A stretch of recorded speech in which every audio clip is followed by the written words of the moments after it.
Era uma tarde comum no Brasil político, até que uma notícia rompeu o silêncio com a força de um trovão. Fernando Collor de Mello havia sido preso. Não que Collor fosse exatamente um símbolo de integridade intocável, poucos lamentaram sua queda. Mas o momento e a maneira como tudo aconteceu levantaram sobrancelhas, perguntas e, principalmente, desconfianças. Por que agora? O que estava por trás dessa prisão súbita? Seria justiça ou mais uma jogada no xadrez político brasileiro? Vamos caminhar juntos por essa história. Na quarta-feira, Alexandre de Moraes, ministro do Supremo Tribunal Federal, recusou todos os recursos do ex-presidente Collor e, de forma monocrática, ou seja, sem levar a decisão ao plenário, decretou sua prisão. Sim, Fernando Collor já carregava nas costas uma condenação a 8 anos de prisão por acusações surgidas da Lava Jato. Mas o processo ainda estava em fase de recursos. Normalmente, haveria espaço para apelações, debates, análises. Por que a pressa agora? Collor estava sem mandato desde 2022, após perder a eleição para o governo de Alagoas. A expectativa era de que, sem cargo público, seu caso descesse para a justiça comum. Mas, em tempos recentes, o STF redefiniu suas próprias regras. Praticamente tudo continuaria sob sua alçada, salvo se eles decidissem o contrário. Assim, de maneira repentina, sem consulta ampla, sem aviso, Collor foi despachado para a prisão. Foi justiça, ou foi um movimento político muito bem calculado? À primeira vista, muitos analistas apontaram um motivo simples: a necessidade de abafar o escândalo do INSS. A corrupção envolvendo a autarquia havia começado a arranhar feio a imagem de Lula, colocando em risco sua governabilidade. Um governo enfraquecido ameaça a estabilidade política necessária para negociar projetos espinhosos como a controversa lei da anistia. Mas seria apenas isso? Ao mergulhar mais fundo nas articulações de Brasília, surgem outras possibilidades, ainda mais inquietantes.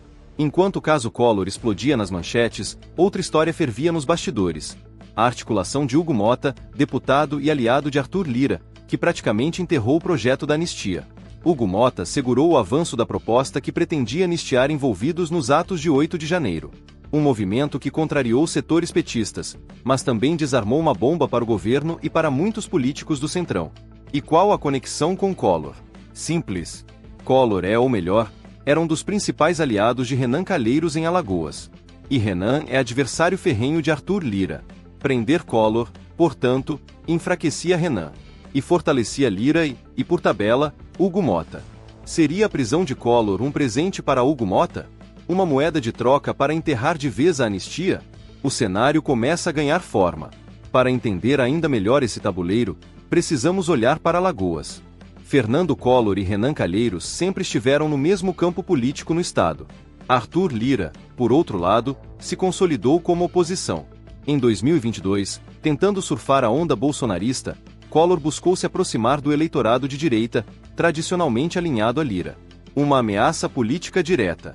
Assim, Collor se tornava duplamente incômodo, um aliado de Renan e, ao mesmo tempo, um concorrente pelo público bolsonarista. Eliminar Collor do jogo político era, para Lira e seus aliados, uma jogada de mestre. E Alexandre de Moraes entregou essa jogada. Coincidência, ou o mais recente capítulo da velha política de toma lá, dá cá? Enquanto isso, nos corredores do STF, outra movimentação intrigante chamava a atenção. O ministro Luiz Fux reduziu a pena da ativista Débora, presa por envolvimento nos atos de 8 de janeiro para apenas 1 ano e meio. Esse gesto não era apenas sobre Débora. Sinalizava a intenção de reduzir as penas de dezenas, talvez centenas de acusados. Um grande acordo estaria em curso? Um acerto que envolveria o STF, Lula, Arthur Lira e Hugo Motta? Diminuindo penas, aliviando tensões políticas e consolidando a governabilidade? Se sim, a prisão de Collor seria apenas uma peça no dominó, necessária para selar o pacto. E mais, essa redução de penas mina a estratégia de Alexandre de Moraes de tentar enquadrar Jair Bolsonaro como mentor dos atos de 8 de janeiro. Afinal, como justificar um ataque pesado a Bolsonaro se os demais réus recebem sentenças simbólicas? Seria essa uma derrota disfarçada para Moraes?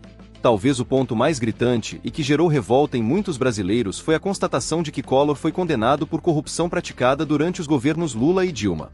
Ou seja, segundo as acusações, o dinheiro sujo teria vindo diretamente de gestões petistas. E ainda assim, Lula permanece livre, leve e solto ocupando a presidência da República. Como isso é possível? Que tipo de justiça seletiva é essa? Alguns tentaram justificar, O caso de Collor não teria relação direta com a Odebrecht ou com a Lava Jato de Curitiba, que foram os focos principais das anulações que beneficiaram Lula. Mas essa explicação não se sustenta.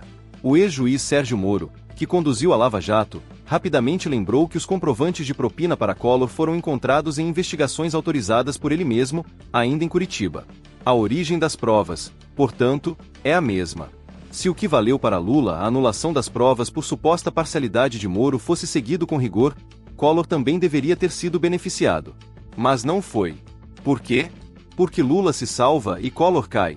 A resposta parece menos jurídica e mais política. A prisão de Fernando Collor pode, sim, ser justa. Ninguém aqui está defendendo o contrário. Collor tem uma longa história de acusações e escândalos. Mas a questão não é sobre culpa ou inocência isoladamente. A verdadeira pergunta que devemos fazer é: por que alguns corruptos pagam o preço e outros não? Por que a justiça é aplicada seletivamente, ao sabor dos interesses políticos?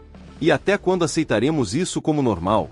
Essa prisão tem um cheiro de justiça, mas o sabor amargo da manipulação política. No final, o grande drama do Brasil não é que Collor tenha sido preso. O drama é que tantos outros, com crimes tão ou mais graves, continuam rindo na nossa cara. E nós, o povo, seguimos pagando o preço.